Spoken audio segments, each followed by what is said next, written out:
This is Shinpei dreaming that he's talking to his childhood friend Ushio. She gives him a gift and asks him to protect Mio, her younger sister, and to find her. Shinpei doesn't understand anything she's saying. As soon as he wakes up, he bumps into the woman in front of him who slaps him to bring him to his senses. Anyway, Shinpei returned to his island on July 22nd. It's a small island in Gaizi known for tourism and fishing. About 2 years had passed since he left. He came back to attend Ushio's funeral. His friend, Mio, her sister, went to meet Shinpei but tripped and fell into the sea. Shinpei pulled her out and they talked until they reached the funeral location. Shinpei lost his family 10 years ago and was taken in by the Kofune family, so Ushio was like family to him, not just a friend. The talk at the funeral began about the nature of Ushio's death and that the body was autopsied due to suspicion of murder. Afterwards, a white flash appeared, like a camera flash, but strangely, no one was holding a camera or taking pictures. So,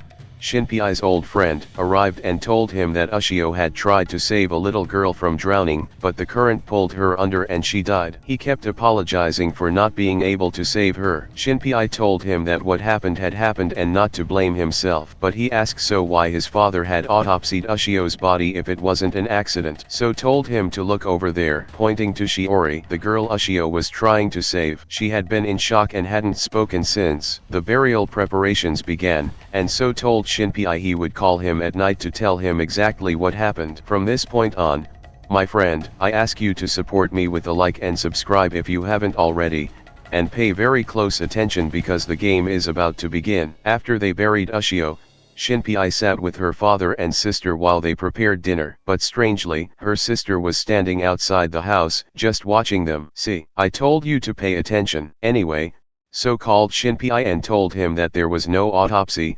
It was just a rumor, but they found strangulation marks on Ushio's neck, so it was likely murder, not an accident. He told him that day they went to swim at a beach behind the school because tourists didn't know about it. There, Shiori, the girl, was drowning, and Ushio was the first to notice, so she ran to save her. Then he and her sister went after them. When the police arrived, they closed the case as an accident because there was nothing strange at the scene or on the body itself. Mio knocked on Shinpei's door and gave him a necklace that Ushio always wore. She kept crying in his arms, saying she wouldn't forgive whoever killed her. Shinpei asked her if she knew anything. Mio brushed off the topic. This necklace was a gift Shinpei had given Ushio a long time ago. She made it into a necklace and had kept it ever since. At that moment, Shinpei couldn't hold back his tears and cried. The next day, they all went to work to try to get out of their sadness. While Shinpei was working, a customer at the restaurant asked him if he had found the girl he was looking for yet. Shinpei didn't understand what girl he was talking about. The man said, "The girl wearing black and sunglasses, the one you asked me about yesterday morning." Shinpei had no idea who he was talking about. Then Tetsuo, the only police officer on the island and a relative of the Kofune family, arrived. Mio asked him why he hadn't come for breakfast with them in the morning. He told her that something strange had happened. Shiori's whole family had disappeared. The little girl Ushio had saved. They owned a shop, and when 8 a.m. came and they still hadn't opened, their neighbor got worried and went to check on them. Strangely, the house was empty, and no one was there. Maybe they had debts or something and ran away at night. As soon as Mio heard that, she was shocked and ran out of the restaurant. Shinpei ran after her until he found her sitting next to Shiori's family's shop. He went and sat next to her. She told him she was sorry. He said it was okay. It was strange. They were with us at the funeral yesterday. She told him Shiori had been acting strangely for a while. He said maybe it was because of the shock she experienced after the accident. Mio said no, it was before that. Shiori had been saying for a while that she saw herself, not a reflection or an illusion, but she saw an exact double of herself, and ever since then, she always felt like she was being watched. A fisherman named Nizu came and told them that it was called shadow disease, something like an illness that existed here on the island a long time ago. It hadn't appeared for a while, but it was widespread before the war. The legend says that if you get this disease, you'll see your shadow, and if you see it, you'll die. Not just you, but your whole family. The shadow takes your form and kills everyone in your house. That's why those infected with this disease go to Hirako-sama temple to purify themselves. That's what the ancestors used to say. Mio told Shinpei that she heard this story from her grandmother when she was little. Shinpei said it was a myth. Mio said, but I saw Ushio's shadow 3 days before she died. They were collecting trash from the beach, and she and Ushio saw a shadow exactly like Ushio. It disappeared suddenly, and 3 days later Ushio died. That's why Mio is worried about Shiori and her family, fearing something might have happened to them. Mio was distraught, and Shinpei couldn't believe what he was hearing. He comforted her and said, "Come on, let's go to the temple and ask about this." He took her, and they went to a temple in the north of the island, but they didn't find anyone there. They felt like someone was watching them. Mio thought it was Shiori, so she pulled Shinpei, and they ran after her, but strangely, they didn't find anyone. If it really was Shiori who ran away, why? Then they heard a gunshot. Shinpei ran to see what was happening and found the girl he had met on the ship injured. She grabbed him and tried to say something, but she didn't make it and was shot in front of Shinpei. Not only her, but Mio was also grabbed by someone who looked like her and killed. Shinpei was also killed. He saw a part of the day Ushio's accident happened, when they were trying to revive her. Suddenly,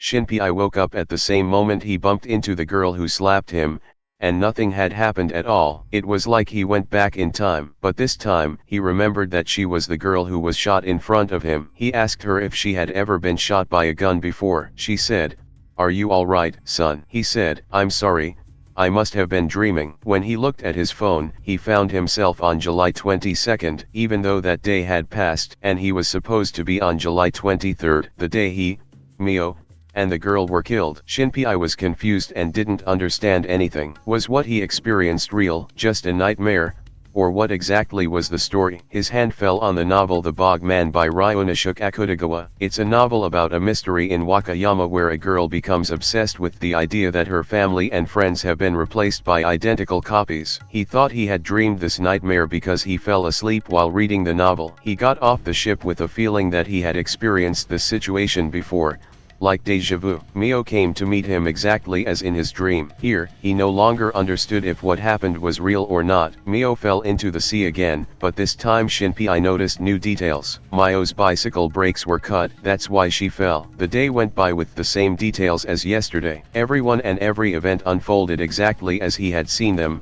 even the camera flash was the same, unchanged. His head was about to explode from remembering. The situation had gone beyond deja vu. If events continued like this, Shiori's family would disappear tomorrow, and they would be killed. He began to think that the shadows really existed. The day went by as it had before. Shinpei went outside to get some air and think about what was happening. Mio's brakes were cut, someone had deliberately cut them. While he was thinking, he heard Tetsuo calling Mio. He said, "Why are you standing there like that? Did you argue with them?" Shinpei was watching, not understanding anything. Why was she standing like that, and in her school uniform too? Then something strange happened. Oh no, Mio killed Tetsuo. And he realized that wasn't Mio, it was her shadow. The white flash appeared, and another shadow began to emerge, taking Tetsuo's form, and not just his form, but a copy of all his memories, literally a clone of him. It said to her, "You still haven't taken her place." She replied that she had failed to kill her in the morning. Shinpei was standing there in shock, not believing what was happening. Suddenly, his phone rang, and Mio heard it and killed Shinpei in an instant. Here, he saw himself drowning in his own blood. He dragged himself to a place he didn't recognize, and on the way, he heard Ushio's voice warning him and telling him to protect Mio. Shinpei went back in time again, but this time to the moment he got off the ship. He didn't understand anything. He found Mio coming to him in the same way. He remembered Ushio's words that he had to protect Mio, so he tried to catch her, but he fell into the water instead. But Shinpei couldn't swim. Mio saved him, and the girl was watching them, watching Shiori's family specifically. Shinpei called Tetsuo and told him there was a fight and he needed to go stop them. He did this to Tetsuo so that he wouldn't encounter Mio's shadow and get killed. He sent a message to his friends telling them he would call them tomorrow so they wouldn't call him, and he charged his phone and freed up space to photograph Mio's shadow and have proof that the shadows existed. Afterwards, he noticed for the first time that his left eye was different. He didn't know when or how that happened. The next day, he found a picture of the shadow actually recorded. He took it and went after Mio. He told her that the shadow wanted to kill her and take her place. She said, "Then maybe it was the one who killed Ushio. Then Shiori is in danger.